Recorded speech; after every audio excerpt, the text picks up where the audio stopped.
முதல்வர் திரு விஜய் அவர்கள் நடிகர்களுக்கு கொடுக்கக்கூடிய முக்கியத்துவம் இங்கே அதிமுக கட்சியிலேருந்து போய் பார்க்குறவங்கள யாருமே அவர் இது பண்ணவே முடியல. என்ன பண்ணுவாங்க, அதாவது குப்புற விழுந்தாலும் மீசையில மண் ஒட்டலை அப்படின்ற மாதிரி தான். புஷி ஆனந்த் சொல்லிட்டார்ல சார், வாங்க நீங்க வேலை செய்யுங்க, ஒரு 2 வருஷம் வேலை செய்யுங்க. இப்ப இங்கேருந்து அதிமுக கட்சியிலேருந்து போனவங்க அவங்களும் ரசிகரா இருக்கணுங்க. நேற்றுக்கு ஜனநாயகன் படம் ரிலீஸ் ஆச்சு. கடம்பூர் ராஜு போனாருங்களா, இங்கேருந்து போயிட்டு தலைவா வாழ்க ஊசின்னு விசில் அடிச்சுக்கிட்டு ஜனநாயகன் படத்தை ஃபர்ஸ்ட் டே ஃபர்ஸ்ட் ஷோ போய் பார்த்தாங்களா, பார்த்து அழுதாங்களா? அழணுமே, அங்க போய் பார்த்து அழணுமே. நேற்றுக்கு அழுதாரு, கண்ணீர் விட்டு அழுதாரு. அப்ப எதனா பார்த்து ஓ இவரும் ரசிகர் தான் அப்படின்னு நினைச்சு கொடுக்கக்கூடிய வாய்ப்பு இருக்கு. அதிமுக சேர்ந்தவர்கள்லாம் இது போல டிக்கெட்டை விற்கணும். முதல்ல அவங்களுக்கு அந்த கட்சியில பதவி வாங்கணும்னா டிக்கெட் பிளாக்ல விற்கணும். அதுதான் முதல் தகுதி. ஒருவேளை அதிமுக தாம் பலத்தை நிரூபிக்கணும் அப்படின்னா அது உள்ளாட்சி தேர்தலில் நிரூபிக்கக்கூடிய ஒரு சூழ்நிலை இப்ப இருக்கு சார். இடைத்தேர்தலில் போறப்ப எல்லாம் தோலை உரிக்கணும். இங்க இருந்து பதவி விலகி போனாங்க பாருங்க. ஒருவேளை அந்த தொகுதிக்கு இடைத்தேர்தல் வந்துச்சுன்னா அதிமுக தொண்டர்கள் அதே நபர்கள் திரும்பி வேட்பாளராக இருந்தால் அவர்களை டெபாசிட் இழக்க செய்ய வேண்டும். திமுக எதிர்கட்சியெல்லாம் பார்க்க முடியாது இனிமே. ஏன்னா அவங்க பேர்ல இப்ப பல்வேறு வழக்குகள் நடக்கிறது. அந்த இது அவங்களுக்கு பார்க்கறதுக்கு நேரம் சரியா இருக்குமே ஒழிய மக்கள் பிரச்சனைகளை அரசின் கவனத்திற்கு கொண்டு மக்களிடையே அது ஒரு பிரச்சனைகளை எல்லாம் எடுத்துரைக்கும் போது அதிமுக தான் ஒரு சிறந்த எதிர்கட்சியாக செயல்படும். திமுக தவேக இரண்டும் ஒன்றுதான். ஆட்சி மாறினாலும் காட்சி மாறவில்லை. இரண்டும் ஒண்ணுதாங்க. ஒரே உரையில் இருக்கின்ற கத்தி தான். நாளை நேயர்களுக்கு வணக்கம். நம்முடன் சிறப்பு விருந்தினராக மூத்த பத்திரிகையாளர் திரு கோவிந்தராஜன் அவர்கள் இணைந்திருக்கிறார். சார் வணக்கம் சார். வணக்கம் சார். தாவேக்கால போய் இணைஞ்சவங்க அதிமுகல இருந்து யாரும் இங்கே வராதிங்க அப்படின்னு சொல்லி கடம்பூர் ராஜ் சொன்னதா செய்திகள்லாம் வள வந்துச்சு. திருப்பி அவர் நேற்று ஒரு மறுப்பு செய்தி கொடுத்துருக்காரு, நான் அப்படி சொல்லவே இல்லை அப்படின்னு சொல்லிட்டு. இன்னும் பாதி பேர் போனவங்க இன்னும் என்ன நிலைமையில் இருக்காங்கன்னு தெரியல. இதை எப்படி சார் பார்க்குறீங்க? ஒருவேளை தேர்தலும் வேற தள்ளி போகுது. அரசனை நம்பி புருஷனை கைவிட்ட கதையா அதிமுக தாவேக்கால போய் சேருவாங்கன்னு போய் இது பண்ணாங்க. அவங்களுக்கு அங்க மந்திரி பதவி கிடைக்கும், மாவட்ட செயலாளர் பதவி கிடைக்கும், முக்கிய பதவி கிடைக்கும் அப்படின்னு நினைச்சுக்கிட்டு அதிமுக விட்டு அங்க போயிட்டு அங்க அதாவது அவங்க பனையூர் ஆபீஸ்ல போய் தவம் இருந்து அதுக்கப்புறமா எதுவுமே இல்லாத கூட்டத்தோட கும்பலா போய் பார்த்து இது பண்ணிருக்கிறாங்க. முதல்வர் திரு விஜய் அவர்கள் நடிகர்களுக்கு கொடுக்கக்கூடிய முக்கியத்துவம் இங்கே அதிமுக கட்சியிலேருந்து போய் பார்க்குறவங்கள யாருமே அவர் இது பண்ணவே முடியல. என்ன பண்ணுவாங்க, அதாவது குப்புற விழுந்தாலும் மீசையில மண் ஒட்டலை அப்படின்ற மாதிரி தான் அதிமுகலேருந்து போனவங்க. ஏன்னா அவங்களுடைய கௌரவம் பாதிக்கப்படுது. கௌரவம்னு ஒரு வடிவேல் ஒரு படத்தை சொல்லுவாங்க. அது போல கௌரவன்ற மாதிரி அவங்க கௌரவம் பாதிக்கப்படுது இல்லை. அதனால அவங்க அவங்க மதிப்பே இல்லைன்னா கூட அவங்க காட்டிக்க மாட்டாங்க இங்கேருந்து போனவங்க. பட் பல்வேறு அதிருப்திகள் வெளிப்பாடுகள் வந்திருக்கிறது. மீண்டும் தாய் கட்சிக்கு அதிமுகவுக்கு வருவதாக செய்திகள் வந்து கொண்டிருக்கிறது. அதே கடம்பூர் ராஜு அவர்கிட்ட விஜய் அவர்கள் தவம் இருந்து அவரை பார்க்கறதுக்கு இது பண்ணியிருந்தாங்க. கடம்பூர் ராஜு அவரை பார்க்கறதுக்கு 1 மணி நேரம் வெயிட் பண்ணி அதுக்கப்புறம் பார்த்துருந்தார். அதனுடைய ஒரு நீட்சியாகத்தான் இவரை போய் பார்க்கறப்ப விஜயும் இவர் 1 மணி நேரம் நிற்க வச்சு அதுக்கப்புறமா புறவாசல் வழியா பார்த்ததாக செய்திகள்லாம் வந்துட்டு இருக்குது. ஆனாலும் அவருடைய ஆதங்கம் அவர் சொல்லலை அப்படின்றார். ஆனா அப்ப ஏன் அவர் எந்த விதமான பொறுப்புகளும் ஏன் கொடுக்கவில்லை? நான் கேட்கக்கூடிய கேள்வி, இங்கேருந்து அதிமுகலேருந்து போன தவேகாவுக்கு போய் சென்றவர்களுக்கெல்லாம் என்ன பொறுப்பு இது வரைக்கும் கொடுத்துருக்காங்க? நான் கேட்கிறேன் அவங்க கிட்ட, என்ன பொறுப்பு? உறுப்பினர், அந்த உறுப்பினர் அட்டை அதை கூட ஆன்லைன்ல தான் அவங்க பண்ணியிருப்பாங்க. நேரடியா போய் உறுப்பினர் அட்டை கொடுத்து இது பண்ணாங்களான்றது தெரியல. ஒரு சிலருக்கு கொடுத்துருப்பாங்க. ஆனா இவங்க உறுப்பினராகத்தான் இருக்காங்க. அதை வரக்கூடிய செய்தி என்னன்னா, இந்த உறுப்பினர் அட்டையிலே 2-3 கலர் வித்தியாசங்கள், கலர் கோடிங் இருக்குது. விஜய் அவர்கள் எலெக்ஷனுக்கு முன்னாடி இவங்க கட்சியில சேர்ந்தவங்களுக்கு வேற ஒரு கலர், எலெக்ஷனுக்கு பின்பு இவர் ஆட்சி அமைச்சு முதல் மந்திரியா ஆனதுக்கு அப்புறம் தாவேகா கட்சியில் சேர்ந்து வேற ஒரு கலர் கோடிங், அந்த வித்தியாசம் பார்த்து கொண்டே இருக்கிறாங்க. அதனால இவங்க அதிமுக இன்னைக்கு இதுக்கு பிறகுலாம் அவங்க வந்து முக்கியத்துவம் நிச்சயமாக முக்கியத்துவம் வழங்கப்பட்டிருந்தா கட்சி பொறுப்பு கொடுத்திருப்பாங்களே, ஏன் இது வரைக்கும் சார் இல்ல பொறுப்பே சார், கொடுக்கல? புசி ஆனந்த் வந்து சொல்லிட்டார்ல சார், வாங்க நீங்க வேலை செய்யுங்க, ஒரு 2 வருஷம் வேலை செய்யுங்க, ஏன்னா இங்க இயக்கம் ஆரம்பிக்கும் போது இருந்தவங்களுக்கு இங்க முன்னுரிமை கொடுக்கப்படுது, நீங்க வந்தவங்க நீங்க கட்சி வேலையை பாருங்க, உங்களுக்கு தலைவர் நல்ல பதவி தருவார்னு சொல்லி புசி ஆனந்த் அதை சொல்லியிருக்காரே சார். ஆமா, புஷி ஆனந்துக்கு வந்து அவர் அவர் ரசிகர் மன்ற தலைவரா இருந்தாரு. இப்ப இங்கேருந்து அதிமுக கட்சியிலேருந்து போனவங்க அவங்களும் ரசிகரா இருக்கணுங்க. நேத்துக்கு ஜனநாயகன் படம் ரிலீஸ் ஆச்சு.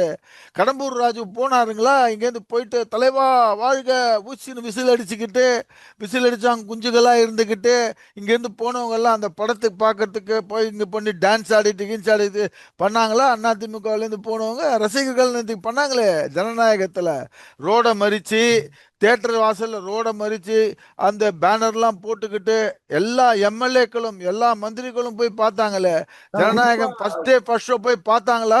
அதிமுகலேருந்து இங்கேருந்து போனவங்க ஜனநாயகன் படத்தை ஃபர்ஸ்ட் டே ஃபர்ஸ்ட் ஷோ போய் பார்த்தாங்களா?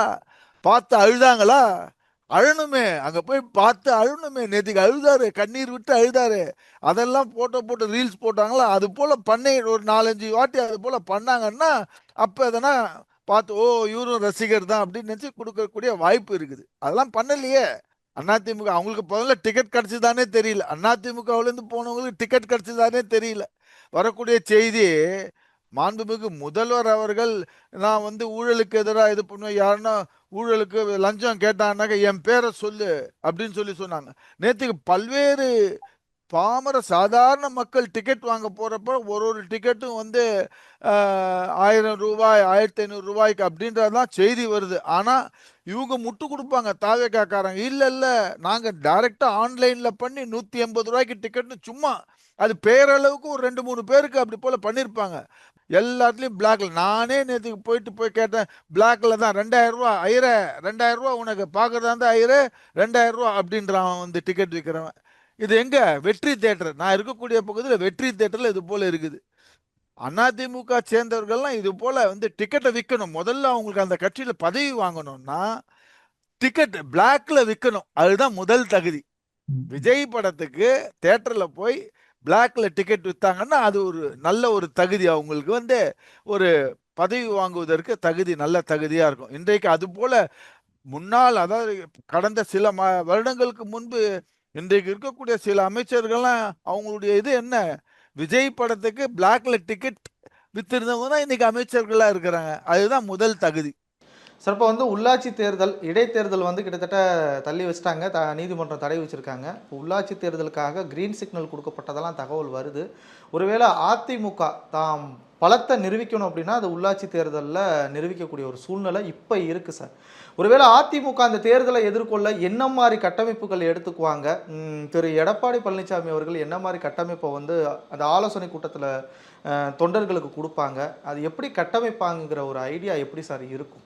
அதாவது உள்ளாட்சி தேர்தலுக்கும் இடைத்தேர்தலுக்கும் உண்டான ஆயுத்த பணிகளை பொதுச் செயலாளர் திரு எடப்பாடி பழனிசாமி அவர்கள் செய்ய தொடங்கிவிட்டார். அதனுடைய ஒரு இதுவாகத்தான் நம்ம வந்து இப்ப டெய்லி நாள்தோறும் அதிமுக தலைமை அலுவலகத்திலே எல்லா மாவட்டத்தையும் சேர்ந்த நிர்வாகிகள் எல்லாம் கலந்து ஆலோசனை செய்து அவர்களுக்கெல்லாம் உற்சாகப்படுத்தி அவர்களை எல்லாம் அடுத்த உள்ளாட்சி தேர்தலுக்கு தயாராக இருக்க வேண்டும் என்று ஊக்கப்படுத்தி உற்சாகப்படுத்தி வருகிறார்கள். அது வந்து இது ஃபர்ஸ்ட் ஸ்டெப். ரெண்டாவது ஸ்டெப் என்ன பண்ணணும்னா, உள்ளாட்சி தேர்தல்களுக்கு அடுத்து தெருமுனை கூட்டங்கள்லாம் பண்ணணும். தெருமுனை கூட்டங்கள்ல போயிட்டு இந்த ஆட்சியின் மீது என்னென்ன சாதனை செய்திருக்கிறார்கள், இந்த ஆட்சி சாதனை ஒண்ணுமே கிடையாது. இந்த ஆட்சியில இது வரைக்கும் சாதனைன்னு சொல்ல போனா ஒன்றும் எனக்கு தெரிஞ்ச வரைக்கும் ஒரு சாதனையும் கிடையாது இந்த ஆட்சியில. என்ன, அது அதே போல இந்த ஆட்சியின் மீது இருக்கக்கூடிய குறைகளை எல்லாம் மக்களிடையே எடுத்து செல்ல வேண்டும். இடைத்தேர்தலை போறப்ப எல்லாம் தோலை உரிக்கணும். இங்க இருந்து பதவி விலகி போனாங்க பாருங்க, மக்கள் எல்லாம் ஓட்டு போட்டது இரட்டை இலைக்கும் எடப்பாடியார் அவர்களுக்கும் தான் ஓட்டு போட்டாங்க. ஒரு தனிப்பட்ட நபருக்கு ஓட்டு போடல. ஆனா இவங்க ரிசைன் பண்ணிட்டு போயிருக்காங்க. ஒருவேளை அந்த தொகுதிக்கு இடைத்தேர்தல் வந்துச்சுன்னா அதிமுக தொண்டர்கள் அதே நபர்கள் திரும்பி வேட்பாளராக இருந்தால் அவர்களை டெபாசிட் இழக்க செய்ய வேண்டும். உண்மையான அதிமுக தொண்டர்கள் இதை ஒரு ஒரு சபதமாக ஏற்படுத்தி கொண்டு இந்த விஜயபாஸ்கர் ஸ்கொயர்டு அவர்கள் ஒருவேளை கொடுக்க மாட்டார், விஜய் அவர் வந்து கொடுக்க மாட்டார்னு நம்புறோம். அவங்களுக்கு மறுபடியும் சீட்டு கொடுப்பாங்கன்னு தெரியல, கொடுக்க மாட்டார்னு நம்புறோம். அப்படி ஒருவேளை கொடுத்தாங்க மக்கள் எல்லாம் அதிமுக ஒவ்வொரு தொண்டனும் அயராது உழைத்து இவர்களை டெபாசிட் இழக்க செய்ய வேண்டும். அதுதான் அதிமுக தொண்டன் தனது கட்சிக்கும் அந்த கட்சிக்கோசம் பாடுபட்டு உயிர் நீத்த பல்வேறு தியாகிகளுக்கும் செய்கின்ற ஒரு ஒரு இதுவாக தான் இருக்கும். ஒரு ரிட்டர்ன், ஒரு தேங்க்ஸா, ஒரு நன்றி கடனாக இருக்கும். இவங்க கேட்டாங்க 6 மாசம் டைம் கொடுங்க, எதுவும் வாயை திறக்காதீங்கன்னு சொல்லிட்டு சொல்லியிருக்கிறாங்க. இப்போ 6 மாசம் வரப்போகுது. இப்போ உள்ளாட்சி தேர்தல் வந்து ஏப்ரல் மாதத்தோடய அந்த இது முடியுது. அந்த இது வந்துச்சுன்னா இப்போ மீண்டும் அப்போ 6 மாசம் முடிஞ்சிடும். அப்போ ஒரு உள்ளாட்சி அமைப்புகளும் இவங்க செய்த என்னென்ன இது பண்ணியிருக்காங்க, இந்த அரசு என்னென்னலாம் மக்களுக்கு வந்து இது பண்ணியிருக்காங்க. முதல்ல பார்த்தீங்கன்னா பல்வேறு வாக்குறுதிகளுக்கு கொடுத்துருக்குறாங்க. இது வரைக்கும் ஒரு வாக்குறுதியாவது நிறைவேற்றினாரா? அறிவிப்பு தான் வந்திருக்குது. முதல்ல அந்த தாய்மாமன் சீரு அந்த மோதிரம் அறிவிப்பு செப்டம்பர் மாதம் செப்டம்பர் வரும்னு மாசம். சொல்லியிருக்கிறாங்க. அதுக்கு டெண்டர் ஒரு தனியார் நிறுவனத்துக்கு சாதகமா இருக்கக்கூடியதா சொல்றாங்க. ஆனா அதுலயும் பாத்தீங்கன்னாக்கா டெண்டரு எப்படி போடுறாங்கன்னா, அதுல வந்து சுகாதாரத்துறை இருக்கக்கூடிய அந்த மருத்துவ மருத்துவமனைக்கு தான் டெண்டர் கொடுக்குறாங்க. அப்ப ம். மருத்துவமனையுடைய வேலைய வரக்கூடிய மக்களுக்கு மருத்துவம் பார்ப்பதா, இல்ல இந்த டெண்டரை பார்த்து நான் அந்த மோதிரத்தெல்லாம் பாதுகாப்பதா? 2500 ரூபாய் அவர் வந்து மாதம் பெண்களுக்கு கொடுப்பேன்னு சொல்லி சொன்னார். இன்னும் அதுக்கு உண்டான எதுவுமே கிடையாது. பழைய 1000 ரூபாய் அதே தான் இப்ப இது பண்ணிட்டு இருக்காரு. 6 சிலிண்டர் கொடுப்பேன்னு சொல்லி சொன்னார். ஆயிப்போச்சு. இப்ப 3 மாசம் சிலிண்டர் வரல. இதெல்லாம் இந்த பட்ஜெட்ல வருமானு எதிர்பார்க்கலாம், அறிவிப்பு வருமானு மாதம் தோறும் 200 யூனிட் தள்ளுபடினாங்க. ஆனா மாதம் தோறும் 200 யூனிட்டே கிடையாது. 2 மாதங்களுக்கு 200 யூனிட், அதுவும் 500 யூனிட்டுக்கு இருக்கிறவங்களுக்கு தான் உபயோகப்படுத்தணும் தான் சொல்லிட்டு இருக்கிறாங்க. இந்த மாதம் கரண்ட் பில் வந்து எல்லாருக்குமே டபுள் ஆயிருக்கு சார். குறிப்பா வந்து எதிர்பார்த்ததை விட போன மாதம் கட்டினதை விட இந்த மாதம் வந்து 3 மடங்கெல்லாம் வந்திருக்குன்னு சொல்லி பார்த்தோம். இது சம்பந்தமா அந்த மின்சாரத்துறை அமைச்சர் சொல்லும்போது நாங்க கணக்கெடுக்க சொல்லியிருக்கோம். தவறு செய்தால் அவர்கள் நடவடிக்கை எடுப்போம். இதுல வந்து ஆட்பற்றாக்குறை இருக்கு அப்படின்னு சொல்லி இந்த மாதிரி கருத்துக்களை முன்வைக்கிறாரு. இதுல குறிப்பா தாம்பரம் பக்கத்துல அதிகமா அந்த கணக்கீடுல எடுக்கும்போது குறைகள் வந்ததா சோசியல் மீடியால பார்க்க முடிஞ்சுச்சு சார். இதை எப்படி சார் பார்க்குறீங்க? பல்வேறு குளறுபடிகள் நடந்திருக்கிறது. இந்த கணக்கீடு செய்யறதுல சரியானபடி செய்யல அப்படின்ற மாதிரி நம்ம சமூக ஊடகங்கள்ல பார்க்கிறோம். மாண்புமிகு அமைச்சர் திரு நிர்மல்குமார் அவர்களும் தவறு நடந்திருக்குன்றது ஒப்புக்கொள்கிறார். அதை வரவேற்கிறேன். முதல்ல அவர் ஒத்துக்கொண்டாருல தவறு நடந்திருக்கிறது, இது வந்து திருத்தி அமைக்கப்படும். ஒருவேளை அந்த இது ரீடிங் அதிகமா இருந்து ஒருத்தருக்கு 3000 ரூபாய் வந்ததுலேருந்து இப்போ 30,000 ரூபாய் வந்திருக்குன்றாங்க. என்ன?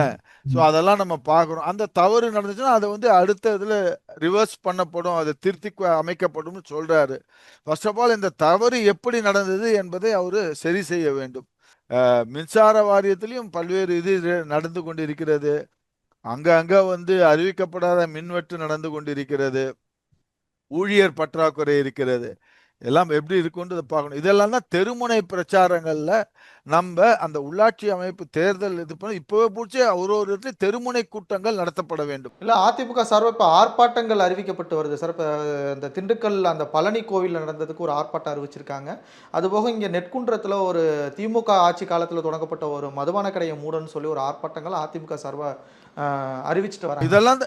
இதெல்லாம் தான் துவக்கம். இதான் ஆர்ப்பாட்டத்தில் அதான் மக்களிடையே விழிப்புணர்வு ஏற்படுத்துவதற்கு, இந்த ஆட்சியின் அவல நிலைகளை எல்லாம் எடுத்து கூறுவதற்கு மக்களிடையே ஒரு விழிப்பை ஏற்படுத்துவது ஆர்ப்பாட்டம் தான் ஒரே இது. அது ஆரம்பித்துட்டார் திரு எடப்பாடி பழனிசாமி. இன்னொன்று நீங்க சொல்ல தவறியதை நான் சுட்டி காட்டுறேன். இந்த கோயம்பேடு பஸ் ஸ்டாண்டு காலியா இருக்குது. அதில் வந்து எதுவுமே பண்ணாத சமூக விரோத செயல்கள் நடக்கிறது என்று திரு எடப்பாடி பழனிசாமி அவர்கள் சுட்டி காட்டியிருக்கிறார். அதை பத்தி அறிக்கையெல்லாம் விட்டுருக்காங்க. ஸோ இது போல ஒரு தெருமுனை கூட்டங்களையும் இது போல வந்து அரசுக்கு ஒரு எதிர்கட்சியாக, ஏன்னா திமுக எதிர்கட்சியெல்லாம் பார்க்க முடியாது இனிமே. ஏன்னா அவங்க வந்து அவங்களுடைய அவங்களுடைய பிரச்சனையை தான் பார்க்கறதுக்கு அவங்களுக்கு நேரம் சரியா இருக்கும். ஏன்னா அவங்க பேர்ல இப்ப பல்வேறு வழக்குகள் நடக்கிறது, அந்த இது அவங்களுக்கு பார்க்கறதுக்கு நேரம் சரியா இருக்குமே ஒழிய மக்கள் பிரச்சனைகளை அரசின் கவனத்திற்கு கொண்டு வந்து மக்களிடையே அது ஒரு பிரச்சனைகளை எல்லாம் எடுத்துரைப்பது அதிமுக தான் ஒரு சிறந்த எதிர்க்கட்சியாக செயல்படும். அதை இப்போது திரு எடப்பாடி பழனிசாமி அவர்கள் மிக சிறப்பாக செய்து கொண்டிருக்கிறார். இன்னும் அதை வந்து அங்கே இருக்கக்கூடிய கழக சகோதர சகோதரிகள்லாம் ஆங்காங்கே இதை எடுத்துக்கொண்டு தெருமுனை கூட்டங்கள்லாம் நல்லா செய்து மக்களிடையே ஒரு விழிப்புணர்வை ஏற்படுத்த வேண்டும். உள்ளாட்சி அமைப்புன்றது வந்து அது வந்து இவர் வந்துட்டாரு, விசில் போட்டு எல்லாம் விஜய் நான் உங்க வீட்டில் இருக்க உங்களோட இருக்க அப்படின்னு சொல்லிட்டு ஏதோ வந்துட்டார் என்ன. ஆனா உள்ளாட்சி அமைப்புல அப்படி நடக்குமா என்பது மிகப்பெரிய கேள்விக்குறி. இன்னைக்கே பார்த்தீங்கன்னா தேர்ந்தெடுக்கப்பட்ட தாவேகா எம்எல்ஏக்கள் எங்கன்னு தேடுறாங்க மக்கள். நேத்திக்கு பார்த்தாங்க பல எம்எல்ஏக்களை மக்கள் நேத்திக்கு சினிமா தியேட்டர்ல பார்த்தாங்க. தாவேகா கட்சியை சேர்ந்த எம்எல்ஏக்கள் எங்கே எங்கே அப்படின்னா ஜனநாயகன் படம் தியேட்டர்ல அவங்கள பார்க்கலாம். நேத்திக்கு பார்த்துருக்காங்க எம்எல்ஏக்கள்லாம். பார்த்துட்டு சொல்றோம், ஆஹா இவ்வளோ நாளா எங்க எம்எல்ஏ தேடிட்டு இருந்தேனே, இப்ப பார்த்துட்டேனே எங்க எம்எல்ஏ தியேட்டர்ல அப்படின்ட்டு அந்த பேனர் பக்கத்துல இருந்து போட்டோ எடுத்துட்டு இருக்கிறாங்க எம்எல்ஏக்கள்லாம். ஸோ அதனால எம்எல்ஏக்கள்லாம் இனிமே வந்து தாவேக எம்எல்ஏக்கள்லாம் இந்த உள்ளாட்சி அமைப்பில் இருக்கிறப்ப பல்வேறு பிரச்சனைகள் இருக்கிறது. மாண்புமிகு அந்த மனிதவள அமைச்சர் கில்லி சரத் அவரு புலம்புறாரு. நான் ஒரு கேள்வி கேட்கிறேன், எம்எல்ஏ பதவி பெரியதா கவுன்சிலர் பதவி பெரியதா? எம்எல்ஏ பதவி தானே சார்? அவரு அப்ப வந்து நேற்று சொல்றாரு, மாண்புமிகு அமைச்சர் கில்லி சரத் அவர் புலம்புறார், என்னால எம்எல்ஏவாக செயல்பட முடியவில்லை, அமைச்சராக செயல்பட முடியவில்லை, இங்க இருக்கக்கூடிய கவுன்சிலர்கள் எல்லாம் அவர்கள் இஷ்டத்துக்கு செய்கிறார்கள், எனக்கு எதுவுமே செய்ய முடியவில்லைன்னு வருத்தப்படுறார் அவர். உங்களை தானே தேர்ந்தெடுத்தாங்க, செய்ய முடியும், செய்ய யார் தடுத்தார்கள்? உங்களை செய்ய விடாதபடிக்கு யார் தடுத்தார்கள்? இவங்களுக்கு ரீல்ஸ் போடுறதுக்குள்ள நேரம் இருக்குன்னா அப்ப மக்கள் எப்படி இது பண்ணுவாங்க? இவர் ஒரு சாக்கு எக்ஸ்கியூஸ் சொல்றாங்க. என்ன சொல்ல வர்றாருன்னா, உள்ளாட்சியிலையும் நீங்க எங்களுக்கு வாய்ப்பு கொடுங்க, அப்பதான் நாங்க செய்வோம் அப்படின்ற மாதிரி. மக்கள்லாம் காதுல பூ சுத்த இருக்காங்க. இப்ப ஏற்கனவே இவங்களை நம்பி போட்டாங்க, அடுத்து உள்ளாட்சியில கண்டிப்பா செய்ய மாட்டார்கள். அப்பயும் போய் ரீல்ஸ் தான் போடுவீங்க. ஆரம்ப சுகாதார மையம் அங்கங்க போயிட்டு பார்த்து ரீல்ஸ் தான் போடுவாங்க. மக்கள் தான் நம்புறதாக இல்லவே இல்லை. சார் இப்போ அதிமுகவுக்கு வந்து திமுகங்கிற ஒரு ஒரு எதிரி தான் இருந்துச்சு. இப்போ புதுசாக தாவேக்காங்கிற ஒரு ஒரு கட்சி எதிரியாக வந்திருக்கு. இதை அதிமுக எப்படி எதிர்கொள்ளும்? உண்மையிலே இது வந்து இப்போ அதிமுக பொதுச் செயலாளர் இருக்கக்கூடிய எடப்பாடி பழனிசாமி அவர்களுக்கு இது ஒரு பெரிய சவாலாக இருக்கும். இதை 2 எதிரிகளை எப்படி அவங்க எதிர்கொண்டு திருப்பி இந்த உள்ளாட்சி தேர்தலில் வேலை செய்வாங்க? ப்ளஸ் எப்படி சார் அதை இடைத்தேர்தலையும் ஆட்சி அமைக்கக்கூடிய சூழ்நிலை எப்படி சார் இருக்கும்? அதாவது நீங்க எதிரிகளே இல்லை என்ற திமுக தாவேகா அப்படி இது பண்ணா, திமுக தாவேகா இரண்டும் ஒன்றுதான்.